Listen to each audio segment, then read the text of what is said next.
नमस्कार, मैं हूं कात्यायनी चतुर्वेदी और इंडेक्स पर भारतीय इतिहास के गुमनाम नायकों पर हमारी श्रृंखला में आपका स्वागत है। इस श्रृंखला में हम बात करेंगे उन योद्धाओं की जिन्हें इतिहास की पुस्तकों से गायब कर दिया गया।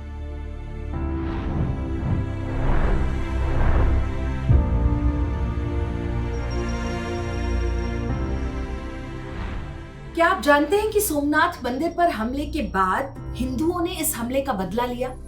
जी हां, 13वीं शताब्दी के अंत में अलाउद्दीन खिलजी ने सोमनाथ मंदिर पर आक्रमण किया, हमला किया। हमले में मंदिर को तोड़ दिया गया और वहां के खजाने को लूट लिया गया। लेकिन इसी युद्ध के दौरान दो ऐसे किरदार उभर कर सामने आए जिन्होंने अकेले दम पर खिलजी के पूरे वंश को जड़ से खत्म कर दिया।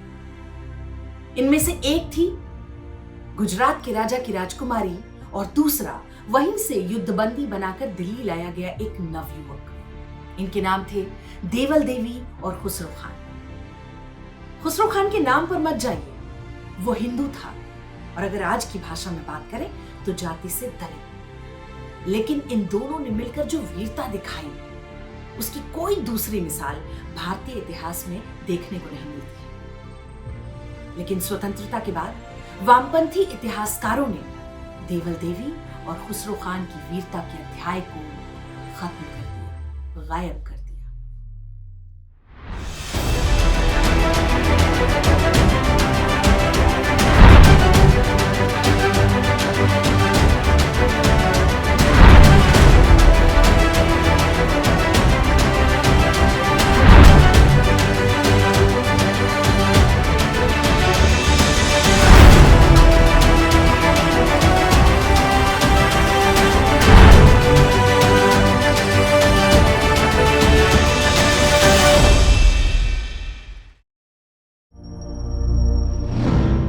इतिहास की स्कूली किताबों को जब आप पढ़ते हैं तो उसमें अधिकांश भारतीय राजाओं की हार और आक्रमणकारियों की जीत की कहानियां मिलती हैं। लेकिन भारत का वास्तविक इतिहास इससे बहुत अलग है।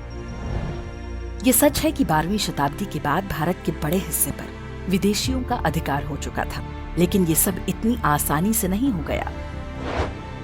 भारतीयों की तरफ से आक्रमणकारियों को कड़े प्रतिरोध का सामना करना पड़ा था, लेकिन उन सारी कहानियों को आज की पीढ़ी से छिपाया जाता है। और ऐसी ही एक कहानी है खुसरो खान और देवल देवी की।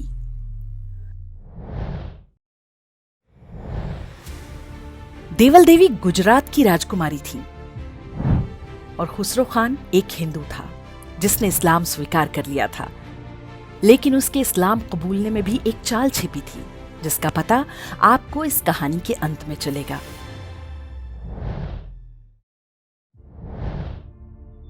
ये 13वीं शताब्दी के अंतिम दशक का समय था। तब भारत के बड़े क्षेत्र में अलाउद्दीन खिलजी का आतंक हुआ करता था। उसने न सिर्फ भारत को लूटा बल्कि भारतीय धर्म, संस्कृति और कला को भी नष्ट किया। गुजरात पर हमला करके उसने वहां के राजा कर्णदेव को हरा दिया और उनकी रानी कमला देवी को बंधक बना लिया। युद्ध के बाद रानी कमला देवी और राजकुमारी देवल देवी को दिल्ली लाया गया। दरबारी अमीर खुसरो के अनुसार अलाउद्दीन खिलजी के बेटे खिज्र खान और देवल देवी के बीच प्रेम संबंध थे। देवल देवी जब गुजरात से दिल्ली लाई गई थी तब उनकी उम्र बहुत कम थी। बाद में उनकी शादी खिज्र खान से करा दी गई।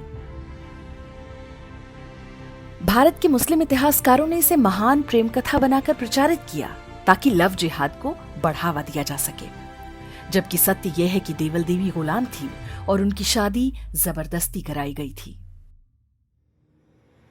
वर्ष 1316 में अलाउद्दीन खिलजी की मौत हो गई। उसके दूसरे बेटे मुबारक शाह ने बड़े भाई खिज्र खान को मार डाला और देवल देवी से निकाह कर लिया। देवल देवी को ना तो खिज्र खान से कोई लगाव था और ना मुबारक शाह से। वो अपने पिता के अपमान का बदला लेने के लिए हर समय ताक में रहती थीं और खिलजी वंश के आपसी खून खराबे को चुपचाप देख रही थीं। एक तरफ देवल देवी शाही महल में रहकर अपना काम कर रही थीं, तो वहीं दूसरी ओर खुसरो खान तेजी के साथ अपनी शक्ति बढ़ा रहा था।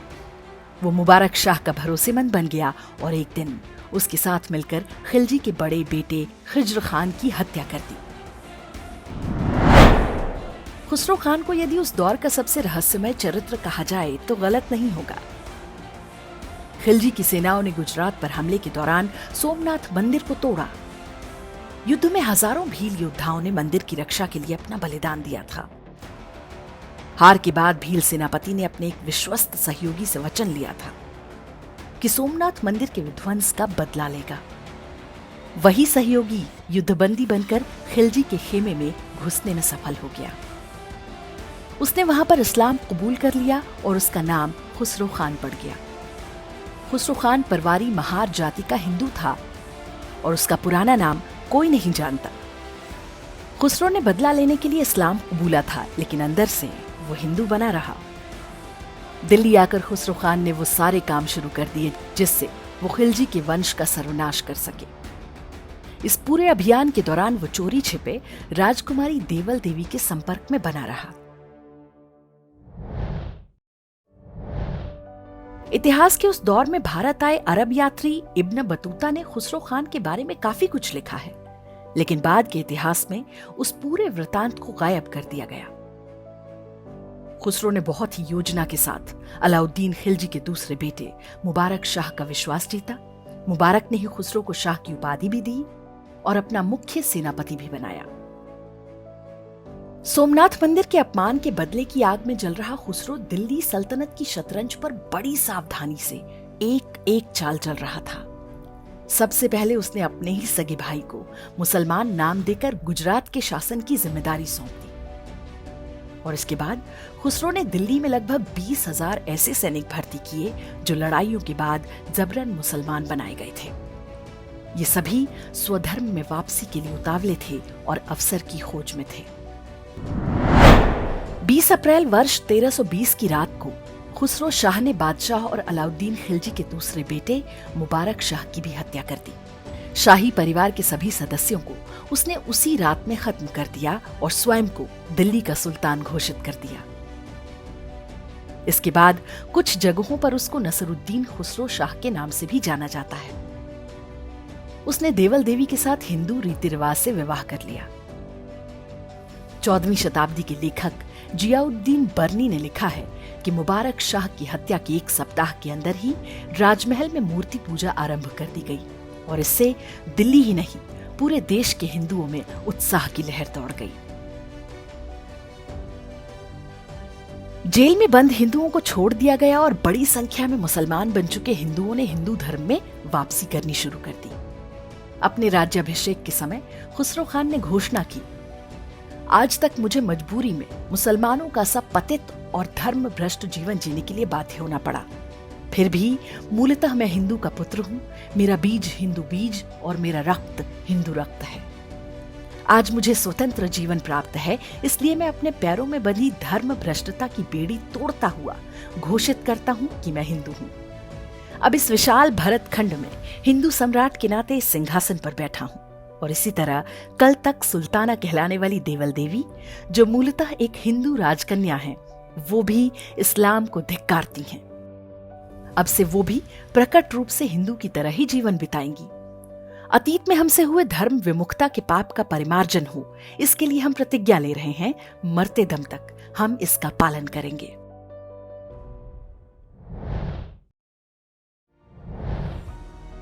खुसरो खान का यह हिंदू साम्राज्य 1 वर्ष से भी कम समय तक रहा।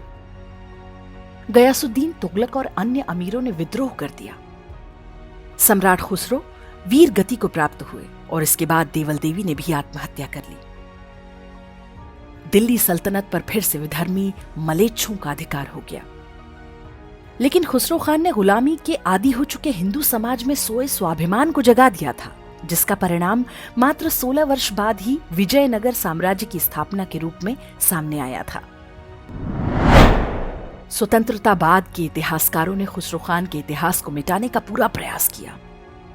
स्कूली किताबों में लिखा गया कि खिलजी सल्तनत का अंत गयासुद्दीन तुगलक ने किया था। वो बीच के लगभग 1 वर्ष को गायब कर देते हैं। अरब यात्री इब्न बतूता ने खुसरो खान के बारे में बहुत कुछ लिखा है और इसके बावजूद कह दिया गया कि खुसरो खान के बारे में कोई प्रामाणिक जानकारी नहीं मिलती। ये बात किसी से छिपी नहीं है कि स्वतंत्रता के बाद जिन लोगों ने भारत का इतिहास लिखा उनकी सहानुभूति विधर्मी आक्रमणकारियों के साथ थी। तथाकथित दलित जाति के एक नौजवान का मजबूरी में इस्लाम कबूलना और फिर वापस हिंदू बनकर दिल्ली में भगवा ध्वज फहराना वामपंथी और कांग्रेसी इतिहासकारों को पसंद नहीं आया, क्योंकि इससे हिंदू समाज को जात पात में बांटने के उनके एजेंडे को नुकसान पहुंचता है।